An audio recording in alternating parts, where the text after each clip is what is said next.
Welcome to this episode of Dowdell Research YouTube channel's discussion about the United States flag and if it represents the black folks from the very beginning. We know this is not true because the flag in the Virginia colony flag did not represent even the U.S. of A. We do know that the flag design and symbols have meaning to it. Matter of fact, there is a word for it. It is called vexillology. Vexillology gives the meaning and symbols, explains that. I'll need you to stay with me longer than 2 minutes so you can discover that African Americans, after the emancipation, realized that they needed some type of representation and started creating their own flags with symbols. But first, I need to challenge you to really take another look at the United States of America flag. Because in 1619, as the 1619 Project wants you to focus on, is that they had a flag for the Virginia colony that was for the British Crown. So that flag represented British and not the United States, because the United States was not created until after 1776. So let's take a look at the meaning of the first flag for the Virginia colony. Now, the Virginia colony had within the rectangle a small square that had the British Crown flag, and then the rest of the banner was all red. That all red represented British. The flag square represented two countries that King James I was king over. One of the countries was Scotland, and the other one was Britain. So those are the two flags that we see sitting in that square. Each one of the flags. So the first flag was red and white, which represented Britain. And then you had a blue and white that represented Scotland. And then Ireland flag would be added later. So you would begin to see a different shape of the Great Britain's flag.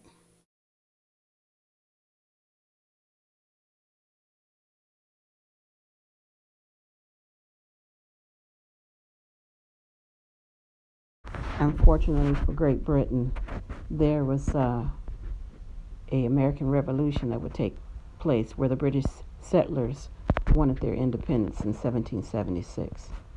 And this led to, the victory led to them creating their own flags at that point. In the colonies, they created their own flag. But still you could see that they were still somehow connected to Britain because they still had in the small pocket square the symbol of Great Britain. And then they had the lines that we see on our flag today, the red, white, and blue, representing the 13 colonies.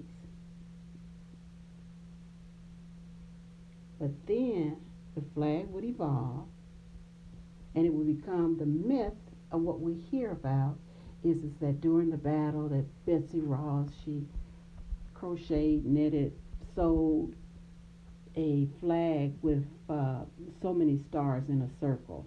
I think that was a war like of 1812. It's some battle, and then you had Francis Scott Key, who came up with this great song, which is called the Star Spangled Banner, which we have discovered had racist lyrics in some parts of it. However, my point is that the United States flag began to change from the circle of stars that we saw in the Betsy Ross flag to begin to show lines of stars as each state was added on to the United States as they began to absorb the territories and they became states. something happened with the new nation that was growing, that there became a division among the states on the issue of slavery. And at that point, a second flag was created when there was a breakout of war, and that was the battle flag of the Confederates.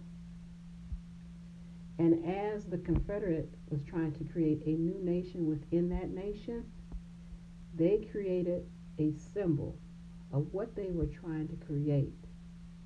And they showed in the pocket square was the battle flag of the Confederate, and then the banner, the rest of the flag, was all white.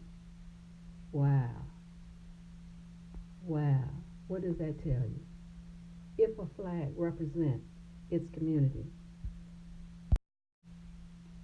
the Confederates would create another flag that had a red strip on their first flag, a national flag, because it was being mistaken as being a flag of surrender.